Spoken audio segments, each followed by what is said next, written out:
સુરેન્દ્રનગર જિલ્લાના પાટડી તાલુકામાં આવેલું ઝીંઝુવાડા ગામ એ ઐતિહાસિક મહત્વ ધરાવે છે। અહીં આજે પણ અનેક પ્રાચીન સ્થાનકો જોવા મળે છે। તો આ ગામમાં આવેલું શ્રી રાજબાઈ માતાનું મંદિર એ ભક્તોની અખૂટ આસ્થાનું કેન્દ્ર માનવામાં આવે છે। શક્તિ સ્વરૂપા માતા રાજબાઈને રાજરાજેશ્વરી રૂપે પણ પૂજવામાં આવે છે અને માતાના આ પ્રાચીન ધામ સાથે જોડાયેલી છે અનેક લોકકથાઓ અને સાથે સાથે ચમત્કારિક ઘટનાઓ। તો આવો જાણીએ આ પવિત્ર ધામનો મહિમા। સુરેન્દ્રનગરના પાટડી તાલુકાનું ઝીંઝુવાડા ગામ એક ઐતિહાસિક ગામ છે। અહીં આજે પણ જોવા મળે છે અતિ પ્રાચીન સ્થાનકો, જેમાં લોકોની શ્રદ્ધાનું કેન્દ્ર કહેવાય છે શ્રી રાજબાઈ માતાનું આ ભવ્ય મંદિર। શક્તિ સ્વરૂપા મા રાજબાઈ રાજરાજેશ્વરી તરીકે પણ પૂજાય છે। માતાના પ્રાગટ્ય વિશે કહેવાય છે કે મોરબી અને ધાંગધ્રા વચ્ચે આવેલા ચારડવા ગામે માતાનો જન્મ થયો હતો। તેમના પિતાનું નામ હતું ઉદાચારણ। લોકકથા અનુસાર માતા પોતાના જન્મસ્થાનથી વિહાર કરતા આ વિસ્તારમાં આવે છે ત્યારે ઘીના એક વાણિયા વેપારી પાસે માતાએ એક વૃદ્ધ સ્ત્રીના રૂપમાં સહાય માંગી। પોતાના ગાડામાં બેઠેલી વૃદ્ધા સાથે વાત કરતા વેપારીએ કહ્યું, માડી, આજે તો મારો ઘીનો વેપાર જ નથી થયો। ત્યારે માં બોલ્યા, તું ખોટું કેમ બોલે છે? તારા ઘીના ઘડા તો ધનથી ભરેલા છે। માતાની આ વાત સાચી પડતા વેપારી સમજી ગયો કે આ તો કોઈ દિવ્ય શક્તિ છે। તેણે મંદિરના સ્થાને એક પથ્થર પર માતાને બિરાજવા કહ્યું અને ગામ લોકોને દર્શન માટે બોલાવા જાય છે। આખરે રાત પડી જાય છે, તેથી માતાએ કહ્યું કે હું આ સ્થાને જ રહીશ। ગર્ભગૃહમાં રાજબાઈ માતાની સ્થાપના છે।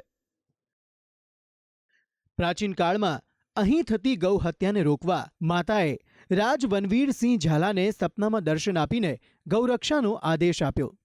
વર્ષ 1416માં યુદ્ધ દરમિયાન રાજાના ભાલા પર માતા ચકલીના રૂપમાં આવે છે અને સિંદૂર પૂરી પરચો આપે છે। આ ચમત્કાર બાદ ગામ લોકોની આસ્થા અનેક ગણી વધી ગઈ। અહીં મંદિરમાં આજે પણ એક કિલ્લાનો ભાગ સચવાયેલો છે, જ્યાં માતા રાજબાઈનું મૂળ સ્થાનક આવેલું છે, જ્યાં આજે પણ માની હાજરીની અનુભૂતિ થાય છે। તો વળી માતાના તે સમયના પૂજારી શ્રી બેચરાનંદજી મહારાજનો પુનર્જન્મ મહારાષ્ટ્રમાં સંત શ્રી ગુલાબરાવ મહારાજના રૂપમાં થયો। પૂજારી શ્રીને પોતાનો પાછલો જન્મ યાદ આવતા તેઓ અહીં માના દર્શન માટે આવ્યા। આ ચમત્કાર આજે પણ તમામ ભક્તોને આશ્ચર્યચકિત કરે છે। અને અમારા ગામમાં ખૂબ જ શ્રદ્ધાભેર ભક્તો અહીંયા આવે છે। અહીંયા આગળ સોની સમાજ, ભાવસાર સમાજ પૂનમે હવન આરતી થાય છે અને માતાજીની એટલી બધી અમારા સહાયક દેવી છે, એટલે અમારા ઉપર તો એમના ચારે ચાર હાથ એમના અમારી ઉપર છે। જે માતાજીના દિલ્હી દરબારની અંદર પણ ડોલાને માફ કરી નાખે એવા રાજરાજેશ્વરી માતાજી, રાજબાઈ માતાજી, એ ડોલો પણ આપણા માથેથી કર માફ કરાવ્યો છે।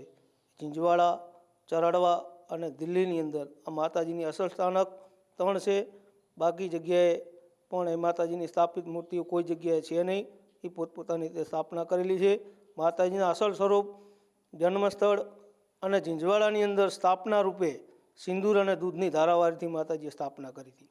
ચરાડવામાં મૂર્તિ રૂપે પ્રગટ કર્યા હતા અને દિલ્હીમાં સિંહણ સ્વરૂપમાં માતાજી પ્રગટ થઈ અને ડોલો માફ કરાવ્યો હતો। ઉદાચારણના પુત્રી એવા રાજબાઈના પ્રાગટ્ય દિવસે જેઠ સુદ પાંચમના અહીં ભવ્ય ઉત્સવ ઉજવાય છે। આ દિવસે હજારો લોકોની વચ્ચે રંગેચંગે માતાની શોભાયાત્રા કાઢવાની સાથે હવનનું પણ આયોજન થાય છે। તો આસો સુદ નોમના દિવસે ઝાલા કુટુંબના લોકો માતાને ધજા ચઢાવે છે। તે દરમિયાન થતા યજ્ઞ વગેરેમાં માઈ ભક્તો આસ્થાભેર હાજર રહે છે। નવરાત્રી દરમિયાન થતા ગરબામાં આખું ગામ અહીં પધારે છે। તો આમ મા રાજબાઈનું આ સ્થાનક ગુજરાતના પૌરાણિક વારસાનું એક જીવિત માધ્યમ બન્યું છે, જ્યાં આજે પણ શક્તિની હાજરી અનુભવાય છે। ભક્તિ સંદેશ ન્યૂઝ।